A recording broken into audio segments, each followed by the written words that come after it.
On Wednesday night at Old Trafford, Manchester fell silent to remember Colin Bell. A team of City number 8s walked out that night. But for many of the club's supporters, there was only ever one number 8. The man who became known at Main Road as the King of the Kippax.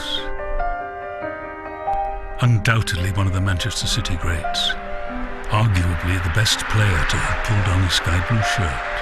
I consider Colin Bell to be one of the greatest players of all time. And I consider him to be possibly the finest tuned athlete that football's ever seen. So when we talk about Colin Bell, we're talking about somebody very special. Colin Bell was from the northeast of England, the son of a County Durham miner. But football took him to the northwest, to Bury, and then to Manchester, where Joe Mercer and Malcolm Allison were assembling a team that would rise to the top of the English game. In his first season there, City were promoted back to the First Division, and 4 years on they had collected all the domestic honours, and a European trophy too, the Cup Winners' Cup.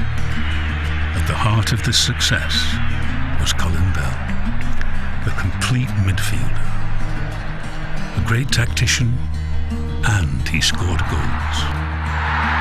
For his tireless box-to-box midfield play, he was also nicknamed Naczynski, after the great Derby-winning racehorse, but it could just as easily have referenced the great ballet dancer.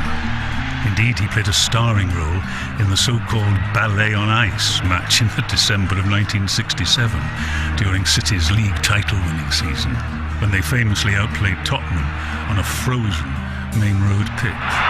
Sowerby, Lee, Murray, Bell, Colin Bell, the scorer.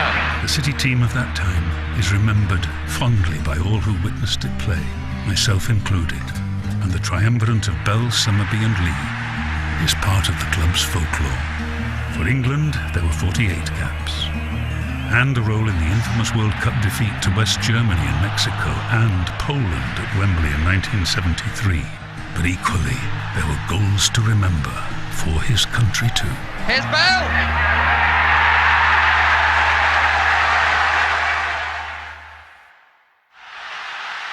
However, in 1975, a bad tackle in a Manchester League Cup derby put Colin Bell out of the game for 2 years. The injury was a couple of burst blood vessels, one at the top of the calf and one at the back bottom part of the thigh.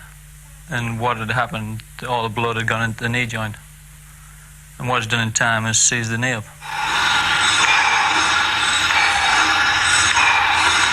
The thing that keeps me going is the more exercise it gets, the closer I am to playing.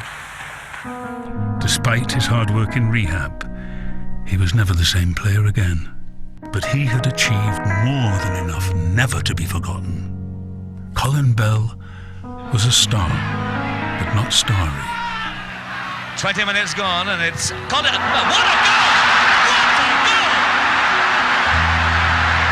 What a fantastic shot by Colin Bell! He was understated, reserved, quiet. He said he was more comfortable with a ball at his feet than with a microphone in front of his mouth. Even his autobiography was titled Reluctant Hero. I don't think he realised how great he was, how much he was really appreciated by the fans. You know, it's a sad loss. In the years to come, they'll sing about him from the stand that bears his name. Colin Bell, the King of the Kippax. Manchester City will love you forever.